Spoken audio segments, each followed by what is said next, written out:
अगर आपकी दुकान पर पड़ा है लाखों का माल और ग्राहक नहीं पहुंच पा रहा आप तक, तो आज ही ओकर पार्टनर बने और अपना माल ऑनलाइन बेचें। ओकर नमस्कार, बहुत बहुत वन स्वागत है डेस्टिनेशन आपका। है। आप देख रहे हैं एबी अब न्यूज में फूड कैब और आपको शॉपिंग के लिए करें करेंगे एक ही ऐप कार्यक्रम को, लेकिन डाउनलोड। पहले मुख्य ओकर। समाचार। अब समाचार विस्तार से। अमित शाह ने हरियाणा की धरती से बड़ा ऐलान कर दिया है। उन्होंने कहा है कि अगर हरियाणा चुनाव में बीजेपी की सरकार बनती है तो पीएम किसान की राशि 6,000 से बढ़ाकर 10,000 कर दी जाएगा। इसी तरह आयुष्मान भारत स्कीम को लेकर कहा गया कि 5 लाख से बढ़ाकर 10 लाख का कवर किया जाएगा। अंबाला में अमित शाह ने कहा कि आप एक बार फिर बीजेपी की सरकार बनाएं, जो किसानों को अभी 6,000 रुपये मिल रहे हैं उसे बढ़ाकर 10,000 करेंगे। आयुष्मान भारत के अंदर अभी भी फ्री इलाज में 5 लाख का मुआवजा मिलता है, लेकिन उसे बढ़ाकर भी 10 लाख करेंगे। बुजुर्गों को 5 लाख अतिरिक्त और देंगे। अब चुनावी मौसम में गृह मंत्री अमित शाह का यह ऐलान मायने रखता है, क्योंकि किसान निधि योजना की वजह से देश के कई किसानों को फायदा हुआ है। ऐसे में अगर उस राशि को बढ़ा दी जाएगा तो सीधा असर किसानों की आमदनी पर पड़ेगा। जानकार मानते हैं कि यह बीजेपी का एक और मास्टर स्ट्रोक भी साबित हो सकता था। अगली खबर, दिल्ली नगर निगम एमसीडी की स्टैंडिंग कमेटी के खाली एक सदस्य के चुनाव के नतीजे आ गए हैं। बीजेपी ने दिल्ली नगर निगम के स्टैंडिंग कमेटी की 18वीं सीट पर जीत हासिल की है। बीजेपी के सुंदर सिंह तंवर सदस्य चुने गए हैं। स्टैंडिंग कमेटी की सीट से बीजेपी नेता कमलजीत सराहवत ने पश्चिमी दिल्ली से सांसद चुने जाने के बाद सीट खाली हुई थी। इस सीट के लिए शुक्रवार दोपहर 1 बजे वोटिंग शुरू हुई थी। सुंदर सिंह तंवर को 115 वोट मिले। इस जीत के साथ 18 सदस्यों वाली स्टैंडिंग कमेटी में बीजेपी के 10 और आप के 8 सदस्य हो गए हैं। यानी स्टैंडिंग कमेटी का चेयरमैन बीजेपी से बनना तय है। स्टैंडिंग कमेटी के लिए सदन में 6 मेंबर चुने जाते हैं। लोकसभा चुनाव से पहले 6 सदस्यों का चुनाव हो चुका है। दोनों पार्टियों से 3-3 मेंबर चुने गए हैं। एमसीडी के इतिहास में ऐसा पहली बार हुआ है कि चुनाव में आम आदमी पार्टी और कांग्रेस ने हिस्सा नहीं लिया। अगली खबर, कर्नाटक की भ्रष्टाचार निरोधक निकाय ने शुक्रवार को मैसूर शहरी विकास प्राधिकरण द्वारा भूमि आवंटन से जुड़े कथित घोटाले में कर्नाटक के मुख्यमंत्री सिद्धारमैया के खिलाफ मामला दर्ज किया है। यह मामला यहाँ की एक विशेष अदालत द्वारा सिद्धारमैया के खिलाफ लोकायुक्त पुलिस जांच के आदेश दिए जाने के 2 दिन बाद आया है, जिसमें आरोप लगाया है कि उनकी पत्नी ने मानदंडों का उल्लंघन करते हुए एमयूडीए द्वारा प्रीमियम संपत्तियां आवंटित की। कर्नाटक हाईकोर्ट ने मंगलवार को ही सिद्धारमैया को बड़ा झटका देते हुए मैसूर शहरी विकास प्राधिकरण भूमि घोटाले में उनके खिलाफ जांच के लिए राज्यपाल को मंजूरी की वैधता को चुनौती देने वाली उनकी याचिका को खारिज कर दिया था। सिद्धारमैया ने भ्रष्टाचार निवारण अधिनियम धारा 17A और मान्य भारतीय नागरिक सुरक्षा की धारा 218 के तहत उनके खिलाफ जांच के लिए राज्यपाल धारप चंद गहलोत द्वारा दी गई मंजूरी को चुनौती दी थी। अगली खबर, अपनी टीम का मनोबल बढ़ाने बांग्लादेश से आए एक क्रिकेट प्रशंसक के साथ ग्रीन पार्क स्टेडियम में मारपीट की गई, जिसके बाद उसे तत्काल रिजेंसी अस्पताल ले जाया गया। टाइगर रूबी नाम का यह शख्स शुक्रवार को सुबह सी बालकनी में बांग्लादेशी का झंडा थामे व टीम की टी शर्ट पहनकर अपनी टीम का मनोबल बढ़ा रहा था। गैलरी के आगे के हिस्से को कवर रखा गया था, क्योंकि वहां उस हिस्से में दर्शकों को बैठाने की अनुमति पीडब्ल्यूडी ने नहीं दी थी। इसी दौरान टाइगर सबसे हटकर सबसे आगे जाकर अपने देश का झंडा लहराने लगा। मौजूद सुरक्षा कर्मियों द्वारा जब उसे वहां से पीछे आने को कहा गया तो उसने इनकार करते हुए उन्हें कुछ भला बुरा कह दिया, जिसके बाद बाउंसर उसे पकड़कर पीछे आने लगे। इसी में हल्की धक्का मुक्की हुई, जिसके बाद टाइगर वहीं जमीन पर फैल गया और खुद को बाउंसर और भारतीय प्रशंसकों द्वारा मारे जाने की बात करने लगा। कई बार उसे उठाने की कोशिश की गई, लेकिन वह मानने को तैयार नहीं हुआ। खुद की हालात खराब बताने लगा, जिसके बाद उसे रिजेंसी अस्पताल ले जाया गया। अगली खबर, इजराइल दक्षिणी लेबनान पर ताबड़तोड़ एयर स्ट्राइक कर रहा है। कल के हमले में उसने हिजबुल्लाह की ड्रोन यूनिट के कमांडर मोहम्मद सरूर का सफाया कर दिया। हिजबुल्लाह के ड्रोन चीफ हुसैन का अब वीडियो सामने आया है। बताया जा रहा है कि हिजबुल्लाह का ये सीनियर कमांडर कुछ दिन पहले ही यमन से लौटा था। वहीं इजरायली हिजबुल्लाह के बीच जंग जारी है। इसी बीच यूएन में लेबनान के विदेश मंत्री ने बड़ा बयान दिया है।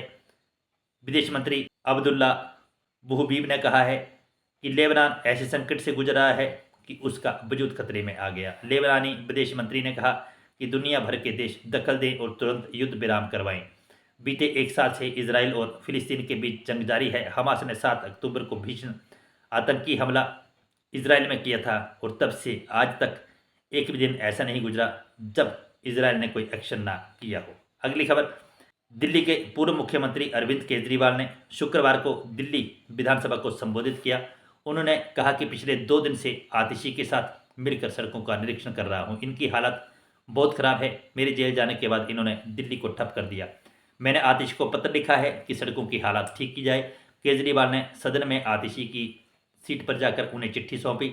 ईडी और सीबीआई के दुरुपयोग के मुद्दे पर केजरीवाल ने कहा कि 27 जून 2023 को प्रधानमंत्री ने अजीत परिवार पर 70,000 करोड़ का भ्रष्टाचार का आरोप लगाया और 2 जुलाई को उन्हें अपनी पार्टी में शामिल करा लिया। इसी तरह के 25 लोग हैं जिन्हें मोदी ने अपनी पार्टी में शामिल करवाया और उनके केस बंद करवा दिए। दिल्ली के पूर्व मुख्यमंत्री केजरीवाल ने शुक्रवार को दिल्ली विधानसभा सड़कों की खराब हालत पर चिंता जताई। उन्होंने कहा कि पिछले 2 दिनों से आतिश के साथ मिलकर सड़कों का निरीक्षण किया है। उनकी हालत बड़ी खराब है। मैंने आतिशी को पत्र लिखकर सड़कों की मरम्मत का निर्देश दिया है। उन्होंने जोड़ तोड़ सरकार बनाने को लेकर बीजेपी पर जमकर हमला बोला। अगली खबर, आंध्र प्रदेश के तिरुपति बालाजी मंदिर में प्रसाद को लेकर बड़ा विवाद चल रहा है। इसी बीच आंध्र प्रदेश सरकार ने भगवान वेंकटेश्वर के मंदिर में चढ़ाए जाने वाले लड्डू में मिलावट मामले की जांच के लिए 9 सदस्यीय विशेष जांच दल का गठन किया है। बता दें, आंध्र प्रदेश के मुख्यमंत्री एन चंद्रबाबू नायडू ने हाल ही में प्रसाद में मिलावट के आरोप लगाए थे। उन्होंने कहा था कि राज्य के युवजन श्रमिक रायथू कांग्रेस पार्टी वाईएसआरसीपी की पूर्ववर्ती सरकार ने श्री वेंकटेश्वर मंदिर को भी नहीं बख्शा और लड्डुओं को बनाने के लिए घटिया सामग्री एवं पशु की चर्बी का इस्तेमाल किया। उन आरोपों के कारण देश में एक बड़ा विवाद खड़ा हो गया और करोड़ों हिंदुओं की भावनाएं आहत हुई हैं। टीटीडी तिरुपति में भगवान वेंकटेश्वर भगवान का आधिकारिक संरक्षक है। मुख्यमंत्री ने 22 सितंबर को घोषणा की थी कि लड्डू में मिलावट किए जाने के आरोपों की जांच एसआईटी करेगी। एसआईटी का नेतृत्व गुंटूर रेंज के पुलिस महानिरीक्षक आईजी सर्वश्रेष्ठ त्रिपाठी और अन्य पुलिस अधिकारी कर रहे हैं। अगली खबर, मानसून की विदाई का वक्त शुरू हो गया है लेकिन बारिश का सिलसिला थमने का नाम नहीं ले रहा है। एक तरफ मुंबई में अच्छी बारिश देखी जा रही है, वहीं दिल्ली के मौसम में भी नमी के साथ हल्की बूंदाबांदी के आसार हैं। इसके अलावा भी कई राज्यों में जमकर बादल बरस रहे हैं। अब ये सिलसिला थमने वाला नहीं है। दरअसल मौसम विभाग ने 29 से 2 अक्टूबर तक कई राज्यों में भारी बारिश की संभावना जताई है। मौसम विभाग के मुताबिक 29 सितंबर को कुछ दक्षिणी राज्यों में बारिश के आसार है। दक्षिणी आंतरिक कर्नाटक, तमिलनाडु, पांडिचेरी, केरल में बारिश का येलो अलर्ट जारी किया है। 30 सितंबर को दक्षिणी राज्यों में बारिश की गतिविधियों से ये कमी आएगी। अब केवल तटीय कर्नाटक, केरल, असम और मेघालय व नागालैंड, मणिपुर, मिजोरम और त्रिपुरा में बारिश का येलो अलर्ट है। अगली खबर, बांग्लादेश की सरकार के मुख्य सलाहकार प्रोफेसर मोहम्मद यूनिस ने खुलासा किया है कि शेख हसीना का तख्ता पलट एक साजिश के तहत हुआ था। उन्होंने ये भी बताया कि इस प्लानिंग के पीछे कौन था। मोहम्मद यूनिस ने अमेरिका में इसका खुलासा किया। बांग्लादेश की आंतरिक सरकार के मुख्य सलाहकार मोहम्मद यूनिस इस समय अमेरिका में हैं और वहाँ पर एक कार्यक्रम में भाग लेने के दौरान कहा कि बांग्लादेश में जो कुछ हुआ वह सब प्लानिंग की वजह से हुआ है और यह लंबे समय से चल रहा था। उन्होंने कहा कि इस प्लानिंग में एक शख्स ने बहुत बड़ी भूमिका निभाई थी। कौन है यह नौजवान? महफूज बहुत भूमिका निभाई थी। महफूज आलम का नाम लेते हुए कहा कि यही वह शख्स है जिसने बांग्लादेश में परिवर्तन लाए हैं और आज तक इन्होंने अपने बारे में किसी को कुछ नहीं बताया। ये पर्दे के पीछे रहकर कार्य करते हैं लेकिन कोई भी काम इनके बिना संपन्न नहीं होता।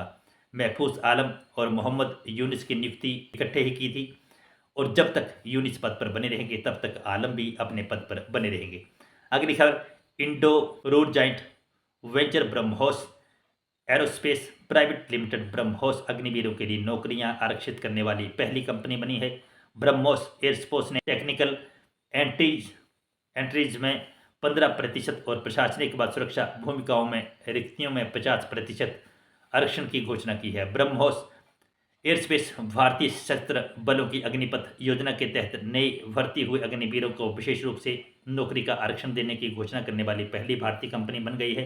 कंपनी की आधिकारिक वेबसाइट के माध्यम से यह घोषणा की गई। एक बड़ी पहल के तहत ब्रह्मोस एस्पोस अग्निपथ योजना के तहत अग्निवीरों के लिए रोजगार रिजर्व करने वाली पहली यूनिट बनी है।